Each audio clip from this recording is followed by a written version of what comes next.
We used to think that the brain was really unaffected by, inflammation elsewhere in the body because it was sort of protected by the blood-brain barrier. And we know that's not necessarily true. Now, it does have its own sort of set of immune cells there, which is really important. But, our blood-brain barrier can break down, and it can break down for different reasons. Infection is a big one. Any sort of trauma. So this is why if you've had a concussion, if you've had multiple head injuries, you can actually have problems with things going beyond the blood-brain barrier.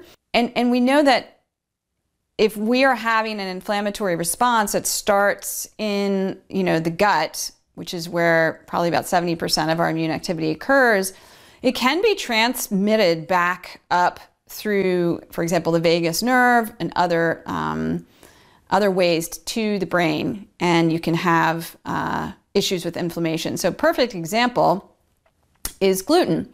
So for people who are gluten sensitive or who have celiac, there are actual antibodies that are anti-gluten can actually attack in the brain. So there is an entity called gluten ataxia that what happens is when some people eat gluten, they actually develop dizziness and difficulty walking because the same antibody that recognizes gluten recognizes these proteins that are in our brain. And so it's almost like a cross-reactivity.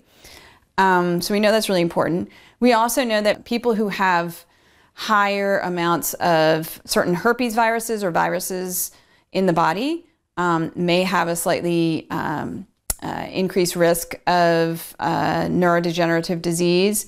Same thing with inflammation in the mouth. So a lot of really interesting research looking at bacteria, periodontal disease, and how that affects the brain. And so yeah, it's quite fascinating. And, we're even talking about what's called type 3 diabetes being, one of the forms of Alzheimer's, because people who have really high blood sugar levels over time have been shown to have a higher risk of Alzheimer's disease. So, there's a reason why the incidence of Alzheimer's is steadily increasing.